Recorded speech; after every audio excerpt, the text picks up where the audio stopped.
Hello everyone, the MLG Skylander Man 360 here today, and today we are reacting to Bubsy versus Gek. I actually have no history with both of these characters whatsoever, and it's an interesting one considering these are two video game characters, but I'm just not familiar with both of these characters. I'm just going in blindly to learn them.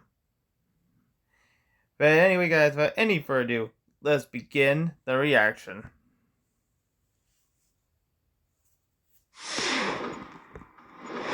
The 90s, a revolutionary age for many things, especially gaming and technology. Gaming had a number of mascots, like Crash Bandicoot, Spyro, Earthworm Jim, Pikachu, Banjo, and Donkey Kong, just to name a few. But the industry had two titans. Two titans famous for many things, but one thing in particular. Famous for being kinda garbage. Today's clash is between the pun-making perfectionist Bubsy Bobcat and the TV-obsessed wisecracking gecko known as Gex. I'm your host, Joe. And I'm the co-host, Britt. And today we're putting two of the most infamous characters in video game history against each other to see who would win in a fight. And without further ado, let's get on with the episode.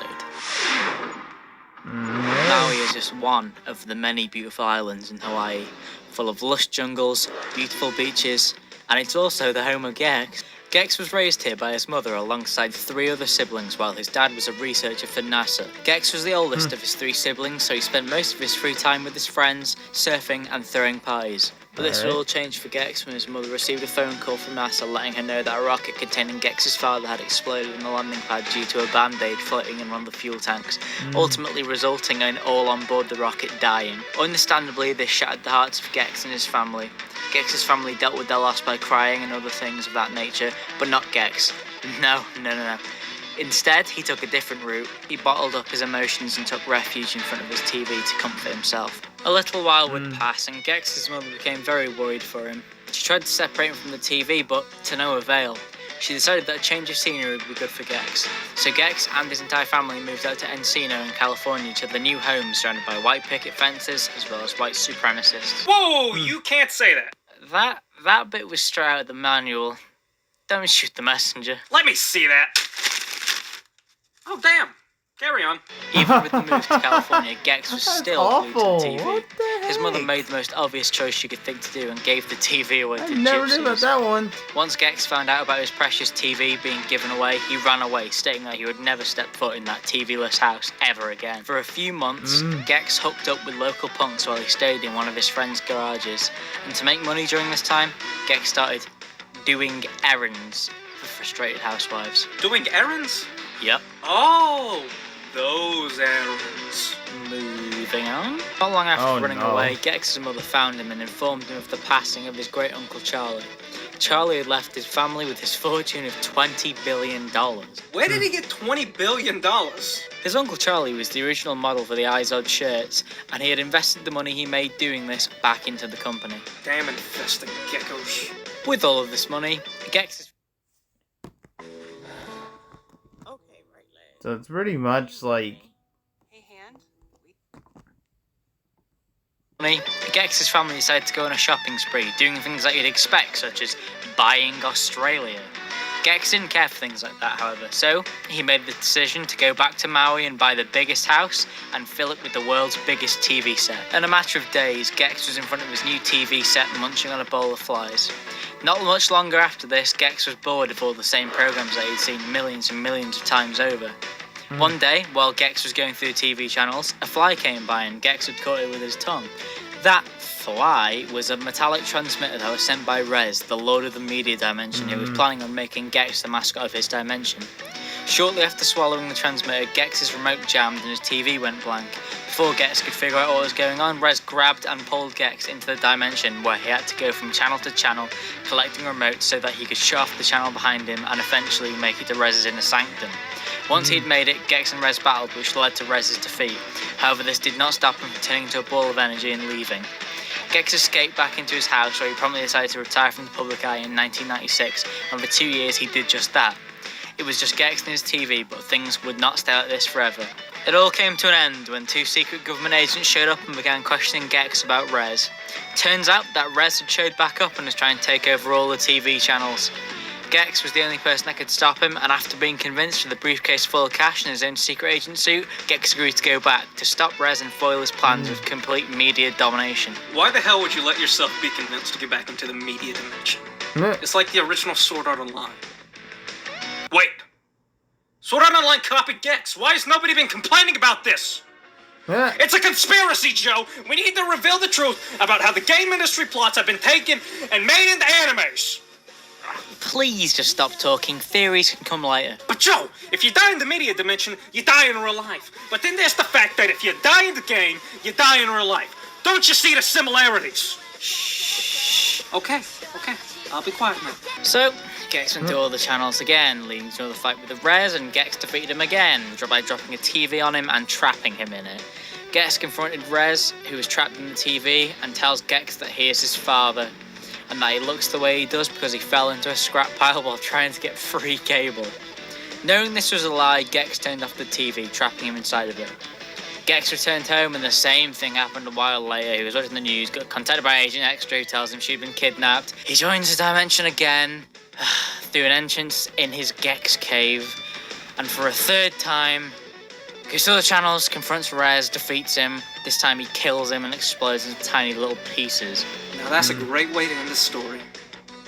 Here's the thing. It doesn't actually end there. It ends with Gex and Agent Extra in a hotel room together, about to have some, good old-fashioned gecko fun. Gex, during this time, ignores a call from his turtle butler Alfred, who told Gex that the world is in danger once more and he was the only one that could stop it. It's official. I just went from somewhat respecting this giant gecko to now thinking, wow, he's a dick. In under a minute. Duty calls, I suppose. Considering he's a bit of a slob, Gex does have some pretty impressive and powerful moves. Gex's favourite move would definitely have to be his tail whip, which he's built up his power over time thanks to years of batting pineapples around with his local ball club, also known as his tail. The strength of his tail is quite frightening. With just one swing from his tail, Gex was completely able to destroy a 5x4 foot stone wall. At most, this would require 7 kilojoules of force. Gex can also use his tail for other things. He can perform a tail bounce, which is useful for bouncing up to higher places or squashing an enemy, but it can also be used to propel him into his tail kick move, or can just really be used to traverse long gaps or holes. Also, it can block projectiles. That's kinda cool. As a gecko, Gex has a very impressive tongue. A move for the ladies, I see. He can use it to swing back and forth, granted it sticks to a sticky orb, but the most important thing that Gex's tongue can do is the tongue lash. This allows him to snag the power-ups he uses. The blue fly gives him ice powers, freezing his enemies but not killing them until he acts on it. The red fly allows Gex to spit fireballs and can completely burn his enemies into ash in seconds, though these can be deflected. The last fly is the yellow one. Now this one allows Gex to fire bolts of electricity in 3 different directions, and upon impact this simply electrocutes his foes. However, Gex has more than just his flyers for power-ups. He can also eat a centipede, which kicks Gex into overdrives and gives him super speed, being so fast that he can create after images. This would probably put Gex's top speed at least 200 miles an hour, but by far, Gex's most powerful power-up would be the caterpillar. When Gex eats this, a tornado appears around him for 20 seconds, and this tornado attacks enemies and prevents them from attacking him. He can use this power along other power-ups too. And if Gex can't win a fight and needs an escape plan or just needs to traverse things, Gex can climb on the face, sides of walls and even on ceilings thanks to his suction cup feet and hands, or even travel through static portals. Though Gex does have the option to run away, he just doesn't do that. Gex chooses to laugh at danger. With that attitude, there's no surprise that he's managed to beat Rez 3 times and kill him. Gex has also seen just about every TV show ever made and has managed to remember all lines from these shows and even films, and is able to quote them whenever he pleases. Gex is also very durable, being able to survive an explosion from 6 sticks of dynamite that are each 4 foot long, as well as taking hits from anvils and safes falling on top of him at high speeds. Not only that though, he's an awesome golfer and has played with the likes of Sir Dan and Sweet Tooth. What, for real? Of course, everyone goes out for a game of golf with the boys at least once a year. Even with all that, Gex is not without his fair share of downsides. First off, Gex never takes anything seriously and will quote a TV show or movie constantly. Though Gex is a great fighter with a multitude of attacks, selection is lacking in the close quarters combat department, with his moves relying more on mid-range with his tail whip and long ranges with fireballs, ice balls and electricity attacks. Gex's long-range attack can cause problems for him too. To use them, he needs to find a power-up item, and he will lose his long-range attacks if he gets hit once.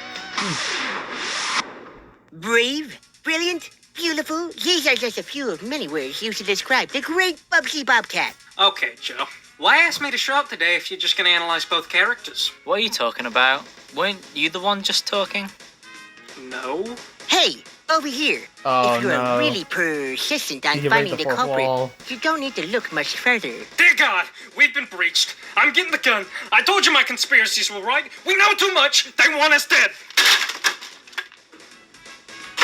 I think I know who you are. Why don't you introduce yourself while my pal's away? I'm the one and only Bubsy Bobcat. Okay, now I got you. Oh wait, you're Bubsy. This all makes sense now. How does it make any sense? One of our fighters is talking to us. There's this pesky fourth wall that I see all the time, and I just don't like staying behind it. A cat's gotta live his life. So I just give it a little nudge, and the cat's out of the bag. More like the cat's over the wall, but you get the point. Oh yeah, Bubsy breaks the fourth wall like all the time. I could have sworn that I brought it up. You haven't even talked about him yet. Just keep feeding his ego and tell everyone about him. And my ego is very, very hungry. Okay. Well, honestly, not much is known about the origins of the young life of Bubsy Bobcat. But in 1993, he hit the world and took it by storm with the instant classic Claw's Encounter of the Third Kind. This took us to the distant planet of Rayon, the homeworld of the race of aliens known as the Woolies. The Woolies were known across the galaxy for their lust of wool. Being led by their two queens, Polly and Esther, the two plotted a course to Earth to steal all of its wool. They vacuumed up all of Earth's wool, or so they thought. Amongst the wool was him. That's right, and I took it all back. That's not true. They launched out of the ship and back to Earth. There's some truth to it. Once Bubsy was back on the ground, he went through 16 challenges that the Woolies had set up to stop him, and he beat them all. He fought and defeated the Woolies' Queen Polly and Esther, and took all of the Earth's wool back. After this, Bubsy took the adventure scene easy for a little while, only having a small adventure where he helped Virtual Reality get back his Virtual Reality helmet from a cat known as Allie and a henchman who had stolen it from Virgil. Later, Bubsy decided to go on a trip with his niece and nephew, Terry and Terry. Don't you ever get them confused? Nope, even if I say the wrong name, I'm still saying your names. Bubsy scores 1. The relatives score 0. As I was saying, he was also there with his friend Arnold the Armadillo, going to the town of Neben to visit the Amazatorium, which is a creation of a business partnership between Oinka P. Ham and Dr. Virtual Reality. This theme park would run on Dr. Reality's Wampum, also known as the World Origination and Matter Projection Machine, which would allow the park to simulate wonders of human history. So realistically that you wouldn't believe it was a simulation. And that's because it wasn't a simulation. It turned out the Wampum was stealing the world's history, and Oinka P. Ham was planning on using it to make a fortune. It was up to Bubsy to go throughout history and stop Oinka P. Ham from stealing it. Bubsy beat Oinka P. Ham and all of his goons after going throughout history and battling him while he was in his mech pig. But even with the mech pig, Bubsy brought Oinka P. Ham down and locked him and all of his goons up in jail. In the same year this happened, Bubsy went on yet another crazy adventure. This time, Bubsy has been tasked with saving all fairy tales. Bubsy traveled through fairy tales, battling the likes of the Mad Hatter and Hansel and Gretel. He also rescued Mother Goose, ultimately assuring the safety of all fairy tales. But yet, just a few years later, in 1996, Bubsy went on his most infamous adventure yet. Bubsy was kidnapped by the Woolies once again. Deliberately this time, thanks to his first adventure. He was brought to the homeworld of Rayon, where he would escape from their captivity, collect atoms, and find pieces to a rocket ship that he would use to escape the planet and get back to Earth. When Bubsy finished the rocket and escaped, it didn't really go as well as Bubsy had hoped. Due to the amount of atoms in his fur, it overloaded the rocket's engines, which sent Bubsy back into the past, where he was stuck. Lowe's knows that That's pretty much a fourth wall breaker that basically and with the quality and screws something up. Gotcha. Stuck. The Woolies then plotted their invasion to head back to Earth and steal all of its wool. since Bubsy could no longer stop them. What a great story. Keep going. I insist. I feel like our hero is going to save the day. That was the ending of your origins. You know that, right? Ah, yes. Sometimes I get so caught up in the beauty of the story, I end up forgetting the ending. That was a magical tale. I don't know how much longer I can take the two of you. Can you please move on? Please. Keep talking. Let's go through my awesome abilities now. Well, for Bubsy to do the things that he's done, he has a lot of powers and abilities to talk about. Most of his standard platformer stuff, such as his standard jumping attack on the enemies or his opponents. This attack is surprisingly powerful enough to completely crush a car to where there is nothing left at all. Though when this is done, it launches Bubsy into the air. I bet the audience doesn't believe me. I make the virtually impossible possible. Honestly, Bubsy does make the impossible possible. Given the fact that as a bobcat, Bubsy has the ability to glide through the air, with the time depending on the height of the jump point, or speed at point of jump off. That shouldn't be possible, obviously, as well. You know, bobcats can't physically glide. Speaking of more things that he shouldn't be able to do, well, is being able to breathe and walk in space. Bubsy can survive the temperatures of space. Keep in mind that the temperatures of space is negative 455 degrees Fahrenheit. Oh, and don't worry, Bubsy can also handle the heat. He is able to ride a red or orange lava river without having any problems. Orange lava, being the hotter of the two, has a temperature of around 1600 degrees Fahrenheit. It's a lava. Also, remember that North fourth Face wall Gildas breaking is I not brought up allowed. earlier? Well, Bubsy doesn't just break it by thanking the game developers. He does it by tearing a hole in his own manual and coming out just to complain about how Stephen King didn't write his manual. If Bubsy needs more than just his paws, he has a few weapons that he carries on him, such as his exploding corn dog, which is just a stick of dynamite covered in batter to be disguised to look like a corn dog. That will explode once the fuse of the dynamite is used up. Also, for product placement's sake, he carries around a Nerf bazooka. This weapon can make Bubsy-sized holes in wooden doors and can be used in vehicles such as his World War I biplane or his spaceship. But this weapon is limited to just a total of 99 balls as ammunition. Another thing Bubsy carries on him is a television remote, which he can use to mess with the settings of whoever's playing this game. This is a little bit more of a useless weapon than a useful one, but it's still part of his arsenal. Bubsy is not just relying on the weapons he has on him, but the power-ups he finds on his adventures, such as the Shadow T-shirt, which is simply a black T-shirt that makes Bubsy invisible for around 20 seconds, also allowing him to attack with his power-up too. And when sneaking is not an option for Bubsy, he can find a T-shirt with a yellow exclamation mark. When he puts this shirt on for 20 seconds, Bubsy becomes invincible and can just walk over weaker enemies to kill them. Though Bubsy is not invincible by any means and requires some defensive abilities. If Bubsy needs to go on the defense, he can pick up the lightning shield. This surrounds Bubsy with a lightning wall for 20 seconds. This will kill anything that makes contact, but if backed into a tight spot, and Bubsy needs to take out a large number of enemies at once, he has the Smart Bomb. This weapon creates a large white flash of light that defeats the enemies that are caught in the blast radius of the bomb. But if Bubsy needs a smaller explosion, all he has to do is look to his fur. Here he stores atoms that he can throw, which on impact will create explosions. And finally, if Bubsy needs to make a quick escape from the action, he can always use the portable hole. This allows Bubsy to escape from whatever place or period he is in and jump back to his present time. But Bubsy the brave, magnificent...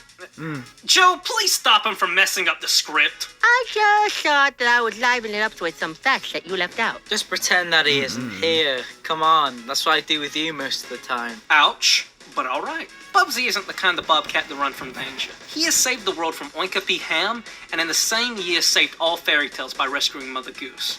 And defeated the Woolies twice. Once on their own home world. He was also capable of assembling a fully functional rocket out of parts he had found randomly, and powered it up with atoms to escape rayon. Granted, it did send him back in time. So I guess accidentally he made a time machine instead? But Bubsy's biggest claim to fame would be his durability. Whoa, easy there. Don't do what I think you're gonna do. Not the game mechanics. Don't worry, Bubsy. We understand. It's like how Crash Bandicoot dies in one hit in his games. But that's not his durability, it's just game mechanics. It's weird how people complain about Bubsy being weak with only being able to get hit once, but are fine with other characters. Well, back to Bubsy's actual durability. You see, Bubsy has a little access to something called the Toon Force, and he uses it from time to time, like when the Woolies threw him out of their spaceship, and he proceeded to plummet and hit the ground. Judging from what we can see, we can assume that Bubsy fell around 27,000 feet. Not only that, but Bubsy has also been stepped on by his niece and nephew when they were giant. That impact left a crater bigger than Bubsy, which he actually had to climb out of. Bubsy is not invincible, and he does have his fair share of weaknesses. Ha! As if. I don't have weaknesses. So, what about water? That's more of a fear than a weakness? With Bubsy being a cat, I bet you could have guessed he can't swim. Meaning he will drown when he is in water unless he has on a special diving suit. Bubsy also has a big problem with his ego. He thinks so highly of himself that even though he is more intelligent than a lot of people give him credit for, he just comes off as a crazy nutjob. Bubsy is also quite selfish, putting himself and his needs before anyone else's. Such as when he went to the Amazatorium to save his niece and nephew, but really he only went in there after them because they had taken the potato salad they had packed for lunch with them. This just further shows us how Bubsy has more of a concern for his wants and needs than anyone else's. Now that we've analyzed both of our fighters, I got this one. But it was my turn. Just let it happen, Britt. And hopefully we won't have to see him ever again after today. Now that we've analyzed these two fighters, let's push them to their limits. Hold on, there's a fight I need to get to.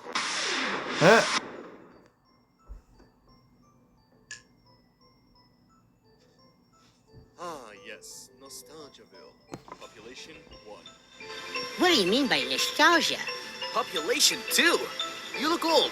Have you been left behind? The Bubsy Bobcat? Left behind? You gotta be kidding me. There's no shame in being cancelled. Happens to a bunch of shows. Like Firefly. You're caressing my patience.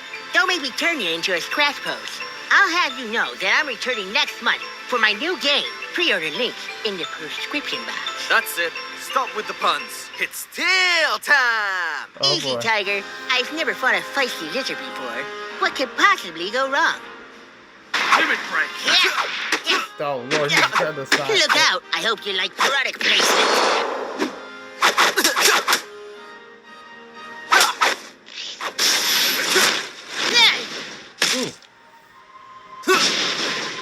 Taste my tail! A TV set, huh? Oops!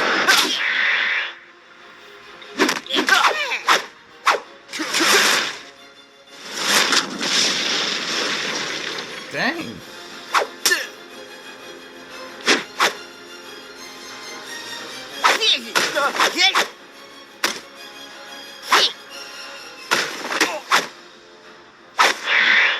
They keep going somewhere else. This isn't a place for a bobcat. Repair to Lucy, Yes! Post one. That's it! Yes! This! Oh crap. Release the Kraken!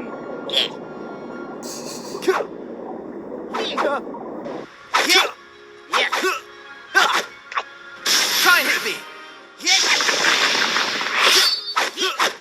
Alright.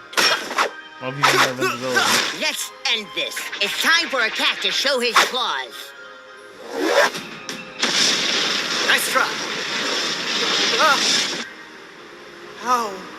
How could this be? In a world where bobcats glide, anything is possible.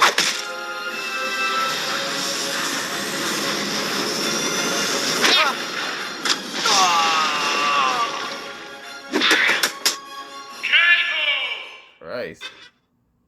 Keep your favorite moments alive. Dang. Photos offers unlimited full resolution photos.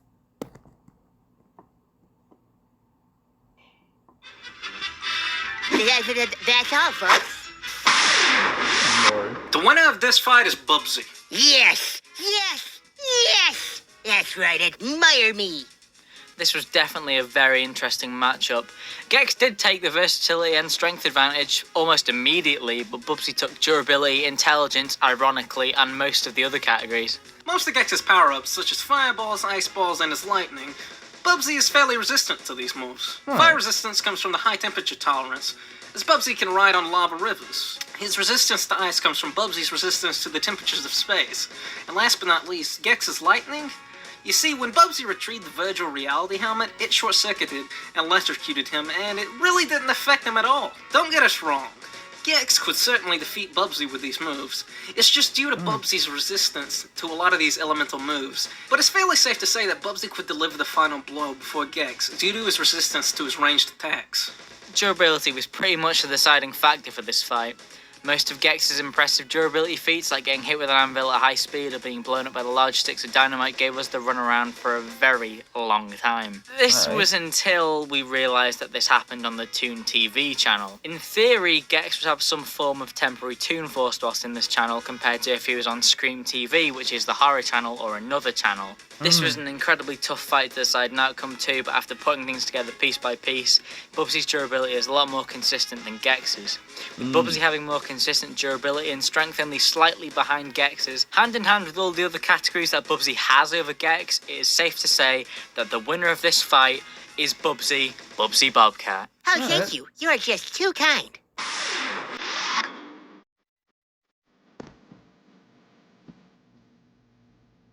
Oh, next time it's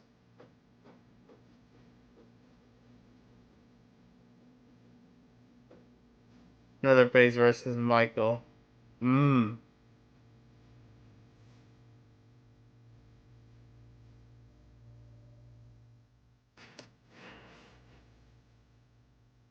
Hey there, audience. If you enjoyed the video, please subscribe and smack that ding bell and leave a like. Don't forget to check out the animator and the voice actors, too. Stay perfect.